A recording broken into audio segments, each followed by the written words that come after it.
Oh, do you ever get those days where you just feel distressed and uneasy and a bit unproductive and a bit out of sorts? That's today. So I thought I'd come and sit with the birds and just share how I'm feeling. It's kind of life living with OCD, I guess. You know, it's tricky. It's tricky. And the weird thing is with OCD, just to start, if you're not familiar with me, very mild. About as low as is noticeable. So, you know, this is not a woe is me. There's some people out there that have to wash their hands 30 times or flick light switches on and off. You guys have it hard, promise. It's just hard enough that right now I just feel distressed. In a light way, nothing major. I just absolutely crave routine. And I can't function without it. It really does cause a lot of bother. And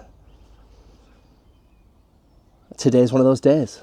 And it's hard. So today, Tuesday morning, normally we get the girls up. I get the girls up every morning. I've got twin girls, age 2.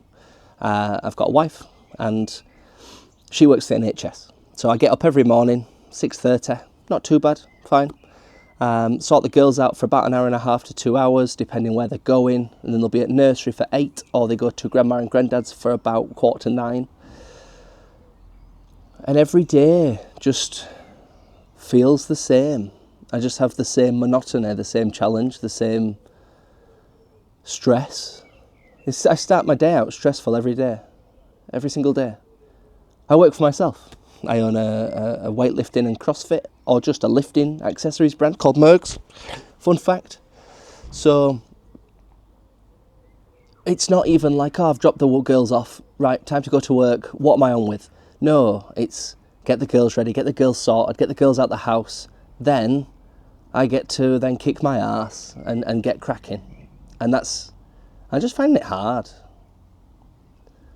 Mummy, or Mimi as she's called, works incredibly hard. She's great. She works the NHS 3 days a week. So she's out from like 6:30 till 7, like at 6:30 a.m. till 7 p.m. Maybe later sometimes, 7:30. And I don't know, I'm just really struggling. Having kids is hard. Having kids and having OCD is hard. And having kids and having OCD and working for yourself is hard. All these things are hard. And then there's the other bits, like sorting your house out, you know. When I've work to do and I've kids to sort, the last thing you want to do is washing, you know. Like, washing is not the top of anyone's list on a day where it needs to be done, but it's just tricky. And all I want is routine and a bit less stress. My work-life balance is wrong. And most people think that means that you're working too much and there's not enough life. But for me, there's too much life and there's not enough work. You know, some people get put on this earth and they feel like their purpose is to have kids. That's not me. I love my kids. They're amazing. They're great. But we never planned for me to be a full-time parent. You know, I'm not literally a stay-at-home dad, but I'm a dad that works from home. So I am accessible and I'm available. And I find that hard as well. If I had a normal job and I was off, you know, working, people wouldn't ring me for insignificant reasons. And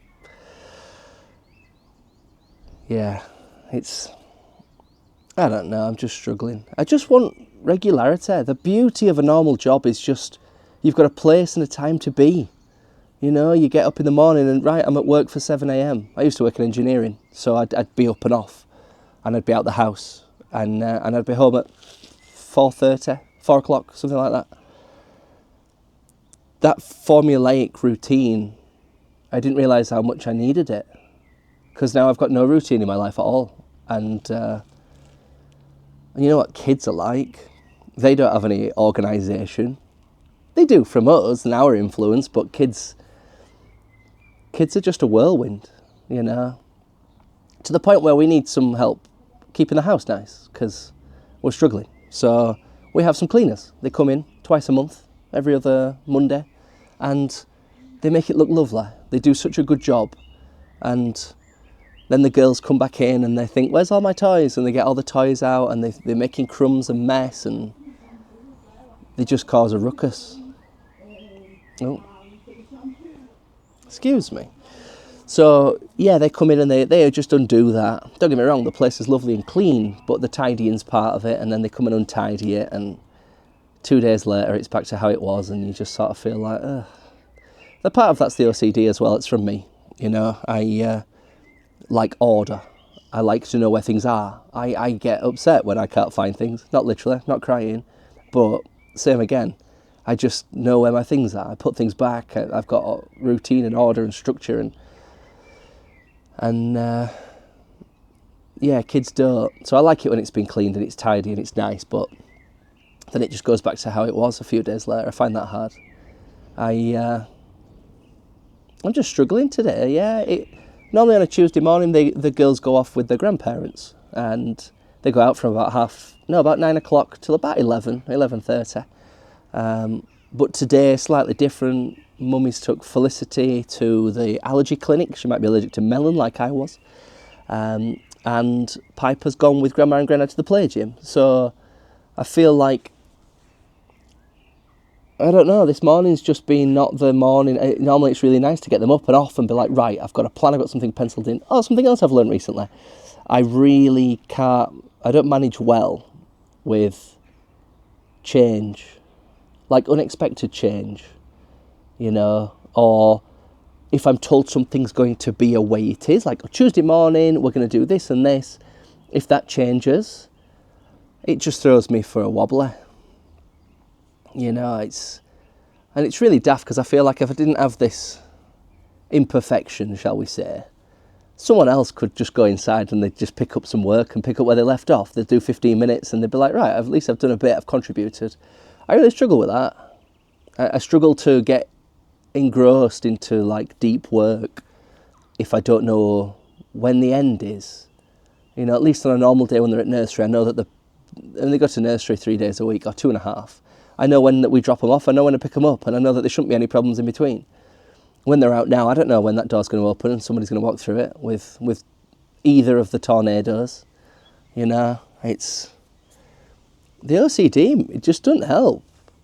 It's really good when I've got no stress in my life. You know, when I used to work in engineering, I'd have a normal job.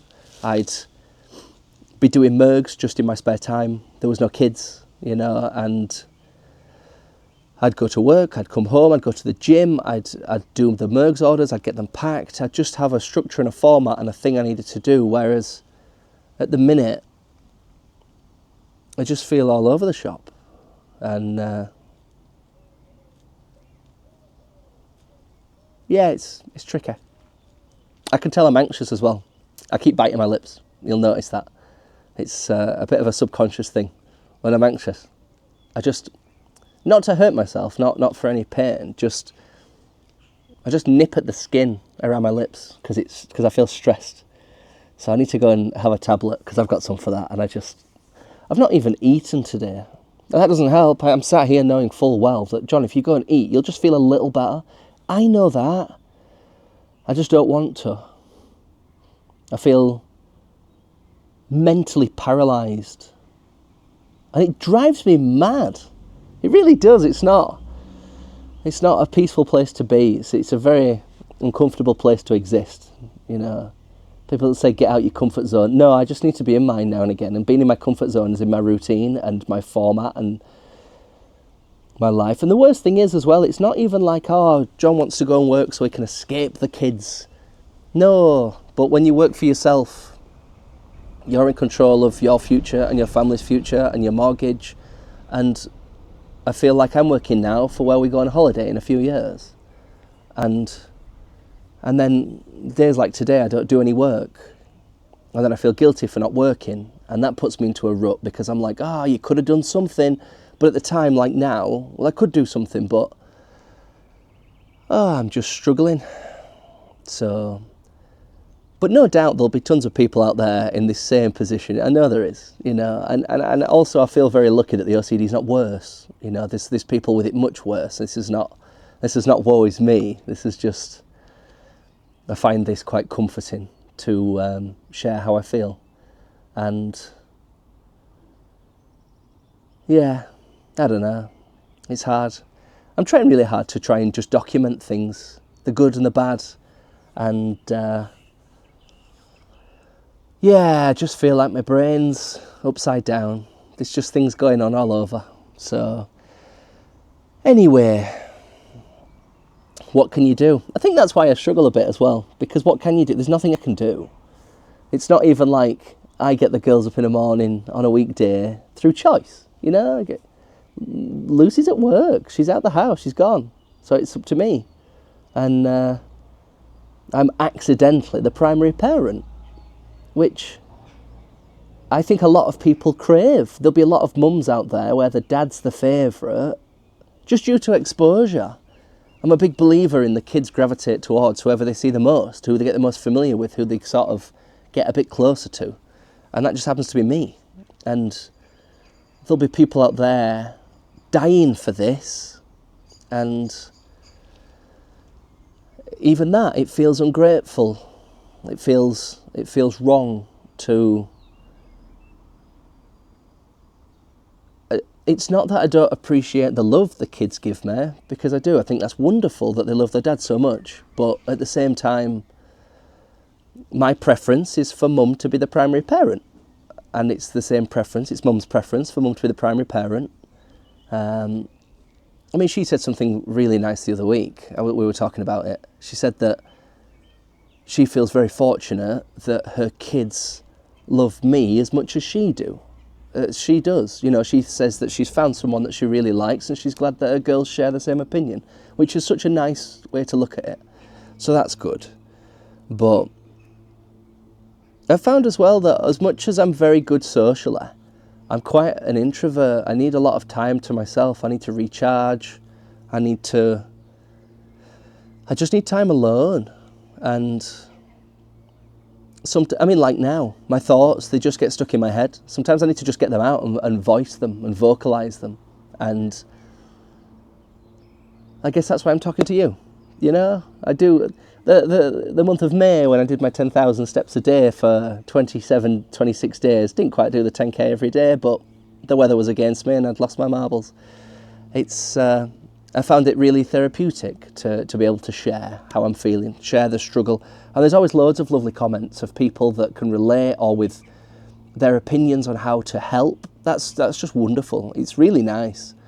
You know, it's hard as well, because there's only so many people in everyone's life that you want to talk to about things like this. And I don't really want to burden Lucy with, I'm feeling down, I'm feeling miserable, I'm feeling distressed and uncomfortable. And, you know, once you've heard that for a few times, you've heard it, right? And that's how I feel anyway. I feel like I don't want to burden her with this. So I'm going to burden you with it instead. Congratulations, you get to listen to me ramble. But yeah, I think I need to... I did it yesterday, so they were at nursery, and it got to... I went out playing golf with Lucy's granddad, which was lovely, actually. It was really nice. I had a great time in the morning. And then I came home, and I just lost my marbles. I couldn't get outdone. And it got to like 3 p.m, and Lucy rang. She's just at work, and she was like, "What are you doing?" I said, "Nothing. I'm just sat staring at a computer screen thinking what I should be doing, feeling bad that I'm not, but not doing anything." And it's not even procrastination, it's like beyond that at this point. It's borderline mental illness, isn't it? Instead of just thinking, "Oh no, I'll do it later," or this is perfectionist thing. I struggle with those things as well, but this is not that. And she was like, "Do something else. Call it off." I was like, "Why?" She said, "Just go do something else. Instead of sitting looking at a computer for 2 hours, being frustrated, you're not doing anything, pretend you just got the afternoon off. Pretend work's closed." So I went out on the motorbike and did, I don't know, I went out for an hour and a half, maybe 30, 40 miles. I honestly have no idea. And it was great. And I think the thing I like about the motorbike is just the peace and quiet. No one can talk to me at all. And I think I miss that.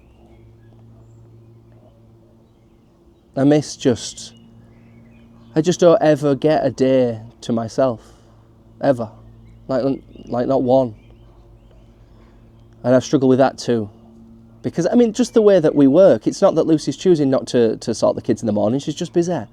You know, she works on certain days and she's nearly finished her nursing off, so she's got a few different placements where she's at different hospitals and different shifts, and yeah, I don't know, I've just come to share. I've just come to share with you. So, yeah. What time are we on? 10:30. So we're due a kid back in probably half an hour.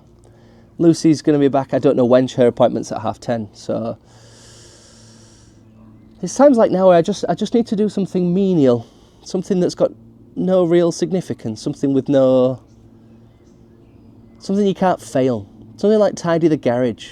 First I need to eat, because I am sat here starving. And at this point it's through my own choice. I don't know if this is a slight self-destructive tendency. Could be. Totally could be. I know I do that now and again. Nothing like we're not talking self-harm, let's be sensible. But just self-destructive, you know. There's days where I feel like today where I just eat sweets and chocolate. Why? Well, I don't know.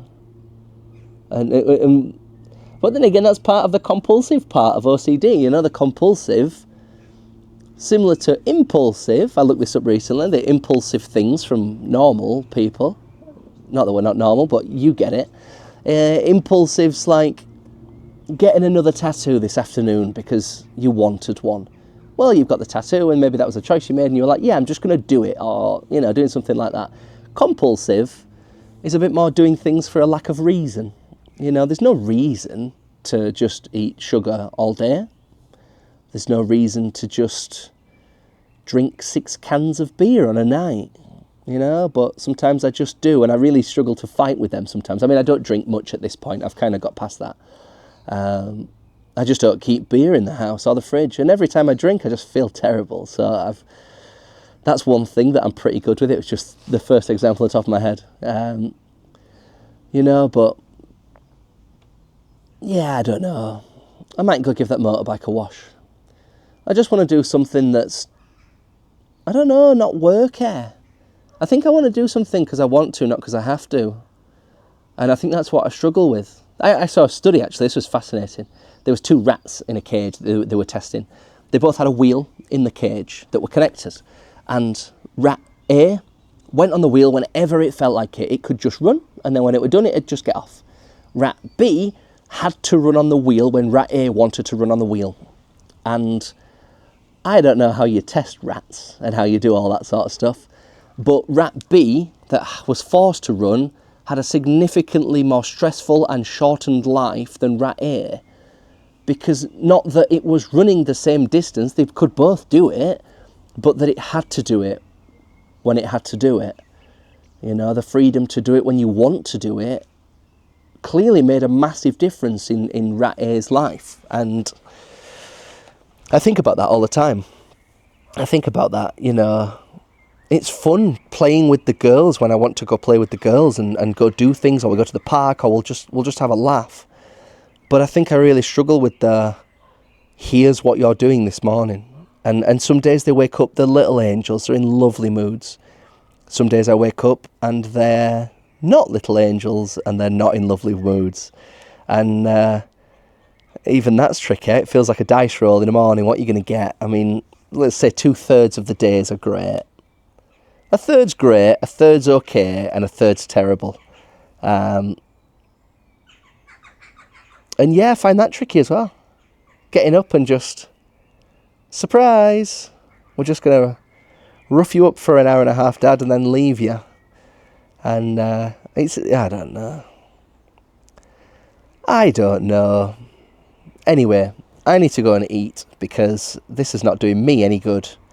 And then we're going to go do something remotely fun, I think. I think I'm going to go and maybe wash that motorbike. It doesn't need a big wash, just needs a quick flick. But yeah, it's hard. I feel like today's been taken off me, you know. It hasn't.